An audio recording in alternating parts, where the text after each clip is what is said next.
tengah-tengah kita, lebih utama dari segala sesuatu. Ia datang untuk menginsafkan dunia. Dan kalau ia datang, ia akan menginsafkan dunia akan dosa, kebenaran, dan penghakiman. Yohanes 16 ayat 8. Sahabat Iktus yang dikasihi Tuhan, Roh Kudus adalah penghibur yang dijanjikan dan diutus ke tengah-tengah dunia. Dunia membutuhkan penghiburan yang sejati, bukan untuk sesuatu yang bersifat sementara, tetapi yang bernilai kekal. Dunia semakin jahat dan kebal terhadap dosa. Penghukuman telah berada di atasnya. Tetapi kedatangan Roh Kudus memberikan pengharapan keselamatan bagi dunia. Nabi-nabi Perjanjian Lama menghibur umat Allah yang dilanda bencana dengan janji kedatangan Mesias. Demikian saat Mesias telah datang, janji kedatangan Roh Kudus disampaikan kepada para murid. Kedatangannya untuk meneruskan kepentingan Kristus di bumi. Ayat 8. Dan kalau ia datang, Elton Ekenos menunjukkan kedatangannya secara sukarela untuk berkarya di tengah dunia. Hari ini kita akan melihat karya Roh Kudus bagi orang yang belum percaya. 1. Menginsafkan tentang dosa. Ayat 9. Roh Kudus menginsafkan orang berdosa melalui perkataan Roh dalam hati nurani. Ia membongkar dan mengungkapkan kepalsuan serta kekeliruan yang selama ini menjadi pegangan orang berdosa. Roh Kudus disebut sebagai penghibur. Bahasa Yunaninya parakletos. Mula-mula bekerja membuka luka, tetapi setelah itu ia mengobatinya. Penghiburan Allah Roh Kudus bersifat kokoh dan didasarkan atas kebenaran. Lihatlah siapa saja yang akan ditegur dan disadarkan olehnya, yaitu dunia ini. Ayat 8. Baik Yahudi maupun non-Yahudi. Ia akan menyadarkan banyak orang di dunia ini sehingga diselamatkan dari segala tingkat usia hingga mereka bertobat dan beriman kepada Kristus.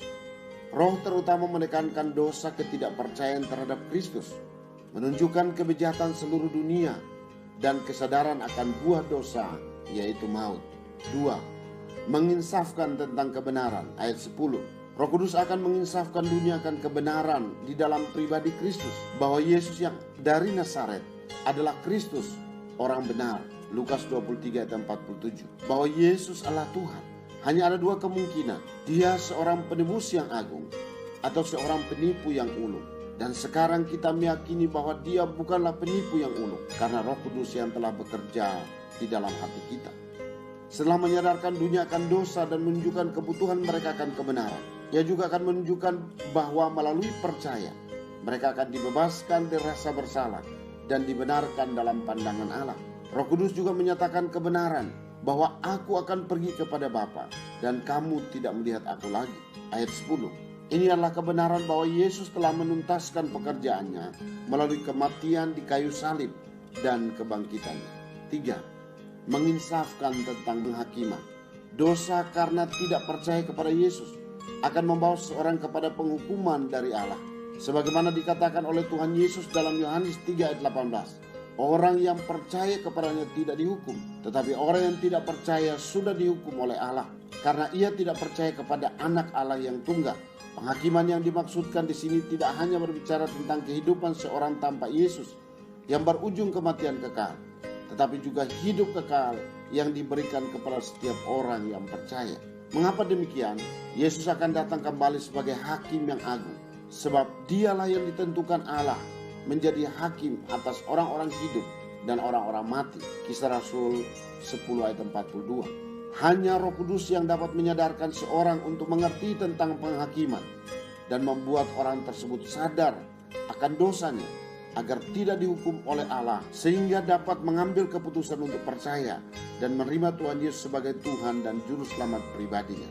Sahabat Iktus, manusia dikuasai kekhawatiran dan ketakutan yang disebabkan oleh dosa.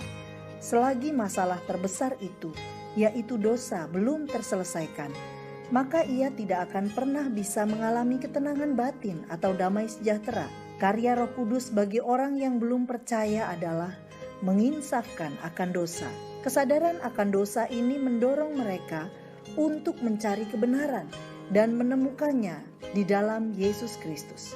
Saya bersyukur karena Roh Kudus memakai seseorang untuk membawa saya pada kesadaran akan dosa, bertemu sumber kebenaran yang memberi hidup kekal kepada saya. Saya telah mengakui semua dosa saya, percaya bahwa Yesuslah satu-satunya Tuhan dan Juru Selamat saya, dan menerima Dia di dalam hati saya. Sekarang waktunya bagi saya untuk dipakai menjadi alat Roh Kudus, menyampaikan kabar baik ini kepada orang lain. Sahabat Iktus yang dikasihi Tuhan, bagaimana Roh Kudus membawa saya pada kesadaran akan dosa? Apakah saya percaya dengan sepenuh hati bahwa Yesus adalah Tuhan yang telah mati dan bangkit untuk saya? Apa yang Yesus janjikan kepada saya tentang hari penghakiman? Tuhan Yesus, saya sangat bersyukur karena Roh Kudus, pribadi ketiga Allah Tritunggal, telah dicurahkan di antara manusia di bumi ini.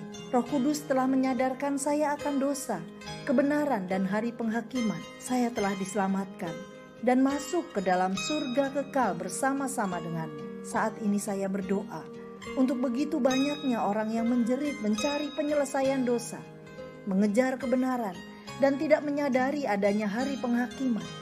Saya memiliki hutang Injil. Roh Kudus, pakailah saya menjadi alat pemberitaan di tangan-Mu. Amin. Dan tidak ada seorang pun yang mengaku Yesus adalah Tuhan selain oleh Roh Kudus. Kristus ada di tengah-tengah kita, lebih utama dari segala sesuatu. Kristuslah yang harus ku beritakan hingga datangmu Kristus. Maranatha, Kristus datang.